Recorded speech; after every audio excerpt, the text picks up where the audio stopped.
우리는 어떻게 기독교인으로 살 수 있는가 이런 제목으로 말씀을 전하겠습니다. 비기독교 문화에서 기독교인으로 사는 것은 쉽지가 않습니다. 왜냐하면 문화가 사람의 의식을 사로잡아 버리기 때문에 그렇죠.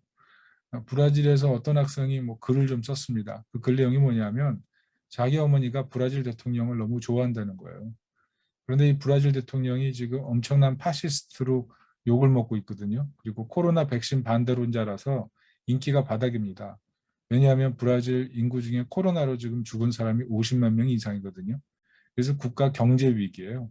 최근에 신문 보니까 브라질에 그 먹을 것이 없어가지고 가축 사료로 만들려고 했던 그 뼈다귀, 그 고기 발라는 그 뼈다귀 있잖아요. 그것들을 사람들이 가져다 먹는다는 그런 안타까운 소식을 봤습니다. 그런데 이런 대통령을 자기 어머니가 너무 좋아하고 지지한다는 거예요. 그러니까 이 자녀가 어머니가 정상이 아니라는 거죠. 그런데 요즘 어머니가 너무 온순해졌대요. 그리고 자기랑도 너무 대화가 잘 통한대요. 그 이유가 뭐냐면 우리 그 어머니가 한국 드라마에 빠졌다는 거죠. 그래서 정치 얘기를 전혀 안 한답니다.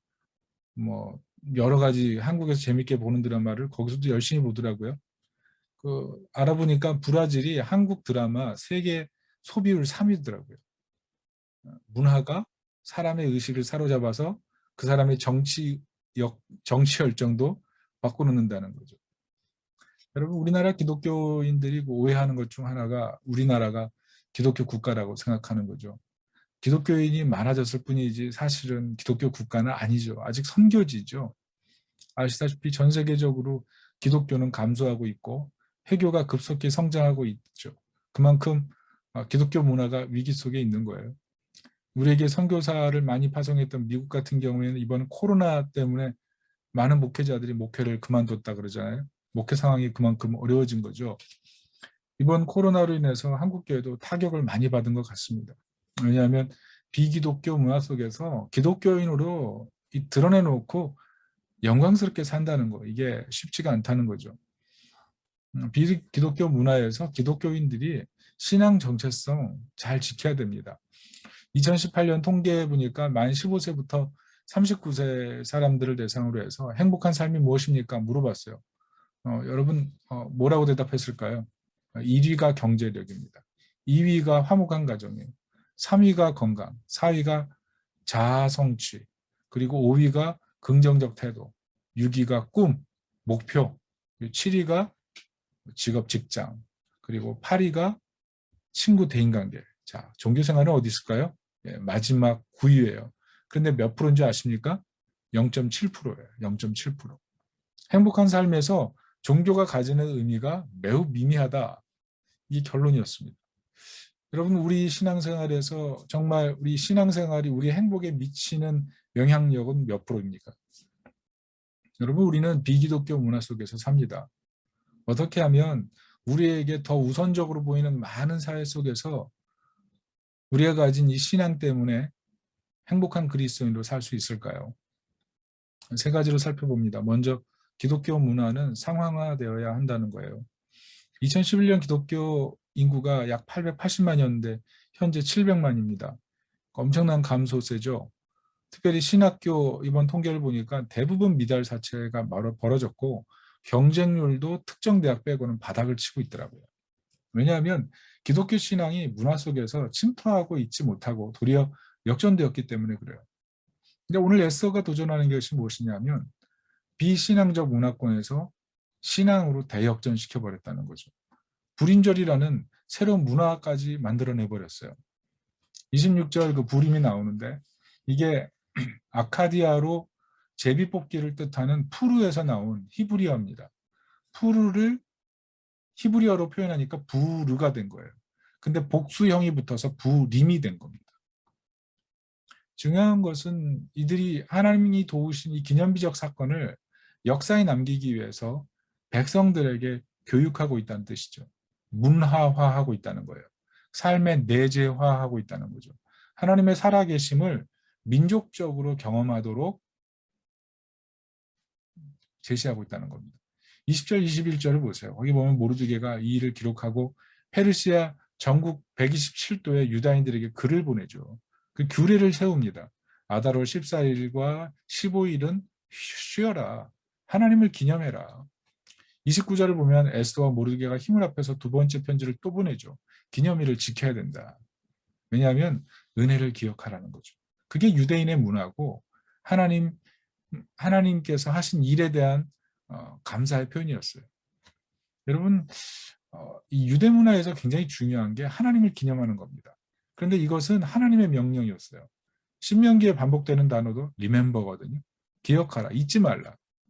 하나님을 기념해서 신앙 정체성을 지켜라. 이게 하나님 명령이었어요. 6월절이나 77절이나 초막절, 이 유대인 3대 절기인데 이게 다 하나님의 은혜를 기억하는 날이거든요. 6월절 은혜 구원하신 은혜 기억하고 77절 먹을 거 주신 은혜 기억하고 초막절 광야에서 보호하신 하나님의 은혜 기억하고 은혜를 기억하는 것. 이게 하나님 기뻐하는 일이거든요. 이런 기념을 통해서 사람들이 다 세상에 눈을 돌릴 때 하나님만을 바라볼 수 있는 것. 그것을 원하셨다는 겁니다. 그래서 역사의 상황 속에서 하나님이 하신 일을 기억하고 기념하려고 해야죠. 오늘 에스더는 제비뽑기라는 이 무속인의 방식을 통해서 하나님께서 도리어 민족의 문화로 역전시키는 그런 것을 보여주고 있어요. 우리는 우리에게 주신 은혜를 어떻게 기념하고 있고 어떻게 전달해야 될지를 생각해 봐야 됩니다. 혹시 받은 은혜 다 잊어버리지 않았습니까? 내 삶에 특별히 변화되고 내 특별히 하나님이 슬픔이 변하여 기쁨이 된 날, 그때 그날을 기념하고 그것을 기억하면서 그날 잔치하고 있습니까?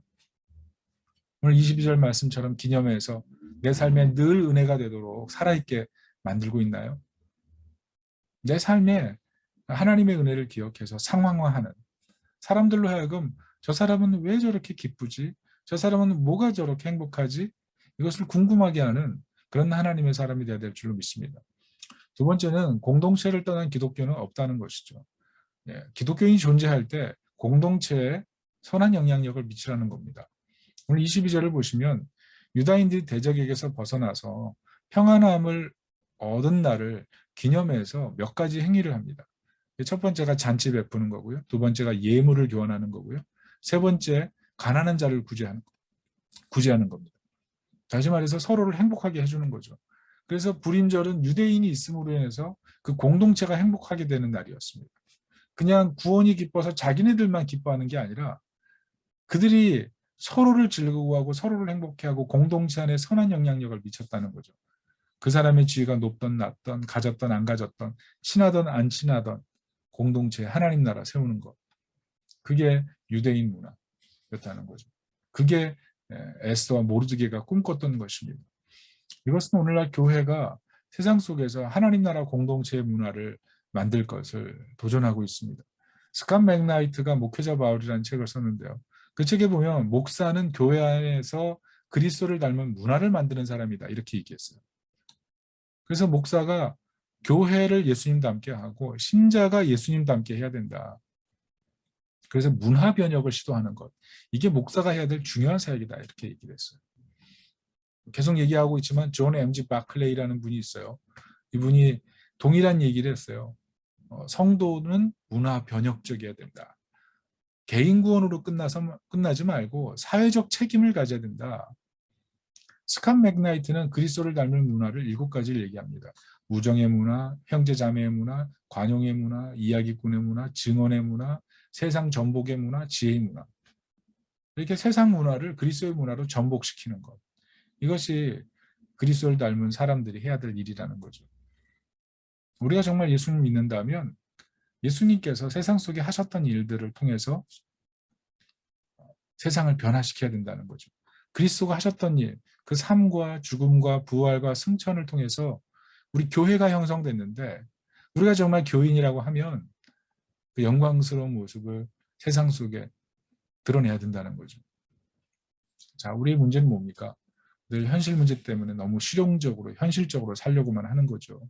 그러다 보니까 자꾸 믿음의 길을 가기보다 세속적으로 변화되고 변질되고 길을 잃어버리는 것 아니겠습니까? 그래서 오늘 바울이 말하는 것이 무엇이냐면 에베소서 4장 13절에 그런 얘기를 해요.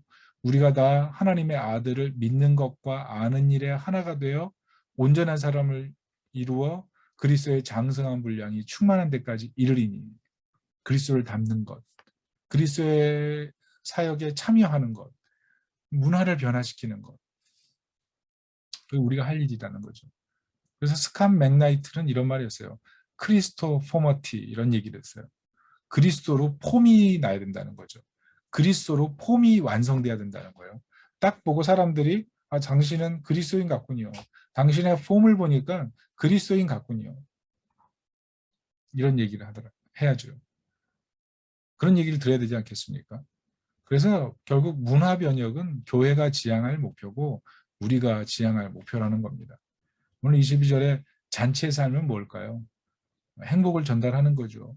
복음적인 삶을 살면서 환하게 즐겁게 웃으며 기뻐하고 또 믿지 않는 분들 초대하고 그런 게 잔치의 삶이죠. 예물, 그 선물의 삶은 뭘까요? 내게 주신 은사를 발휘해서 이웃을 섬기는 거죠.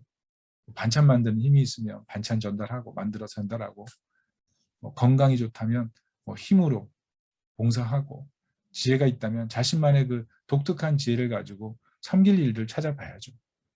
지난번에 FX 운동 얘기하지 않았습니까? 영국 교회에서 일어난 복음 운동이라고 프레시 익스프레션이라고 아주 신선한 표현. 교회가 아닌데 불신자들이 몰려드는 새로운 공동체. 그게 영국에서 일어난 복음 운동이라 그랬죠. 대부분 중심이 평신도예요. 핵심은 자기 은사로 섬기는 거예요. 요리를 잘하는 사람, 그리고 뭐 서핑을 잘하는 사람, 노래를 잘 부르는 사람, 책을 좋아하는 사람, 이런 사람들이 중심이 돼서 그리스도인들이 같이 쉐어하는 거예요. 사람들 불러서 같이 해보고 그러다가 그 사람들이 인생의 관심사를 놓고 같이 기도하자 그러고 기도해보고 그러다가 복음을 전하고 그래서 예수 믿기 시작하는 놀라운 운동이 영국에서 일어나고 있다는 거죠. 여러분 이게 남 얘기가 아니고요.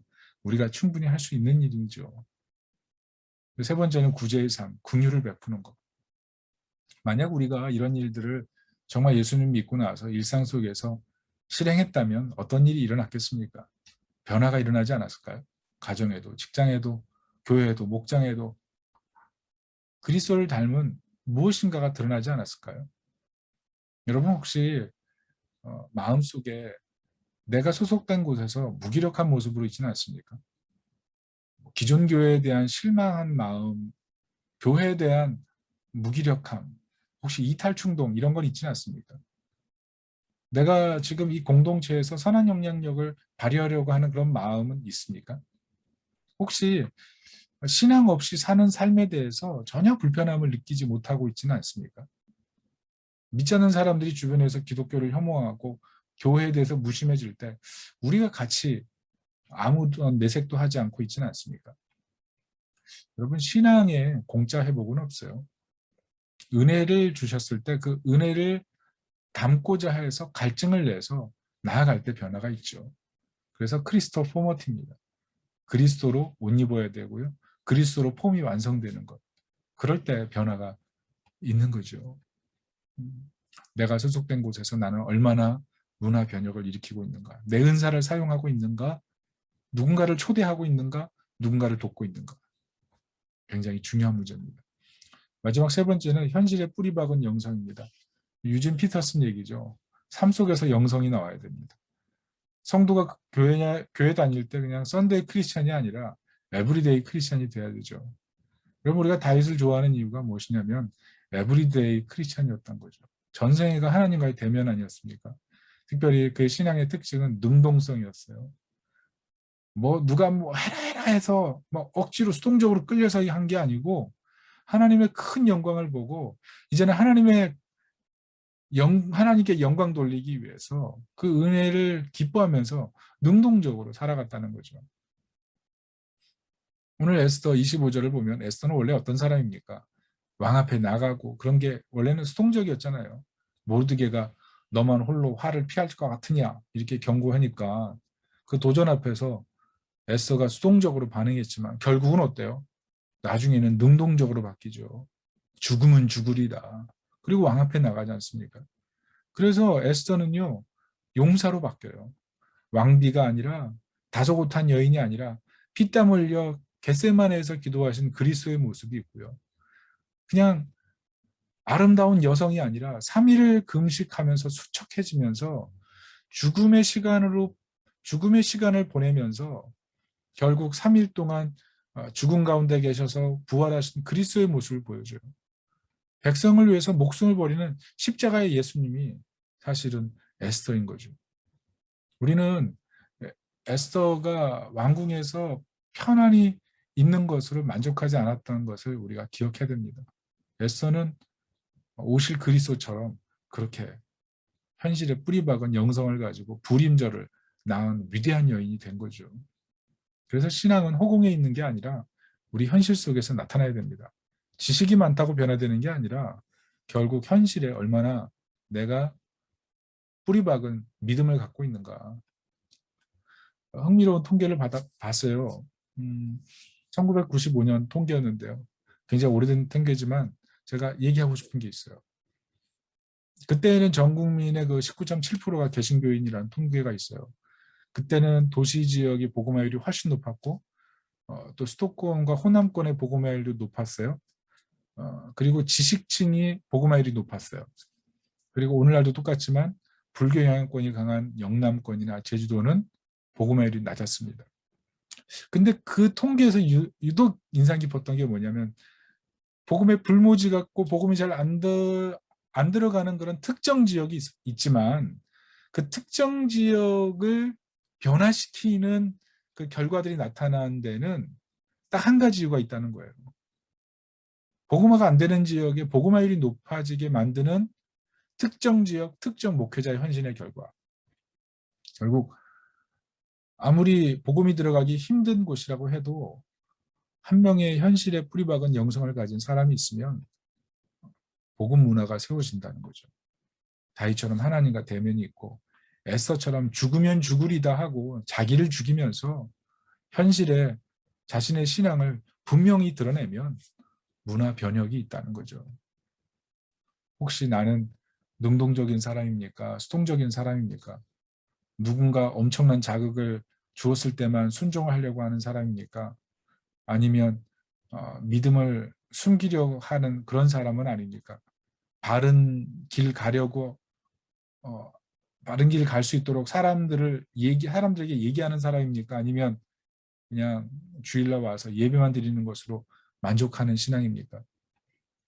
여러분, 우리가 있는 곳을 이 불임절이라는 이 하나님 나라 운동, 그 운동을 세우는 에스더처럼 모르드게처럼 우리가 그런 문화를 만드는 영성이 되어야 될 줄로 믿습니다. 말씀의 결론을 맺습니다. 기독교 문화에서 어떻게 기독교인으로 살 수 있습니까? 상황화가 있어야 됩니다. 영적인 기념의 삶, 우리에게 주신 은혜를 기념해서 사람들에게 영향력을 끼치는 그런 삶이 필요합니다. 그리고 공동체에 영향력을 미쳐야 됩니다. 우리는 사회적 책임이 있고요. 문화 변혁이 필요합니다. 우리가 크리스토 포머티, 그리스도로 옷 입고 그리스도의 폼이 나는 그런 사람이 되길 바랍니다.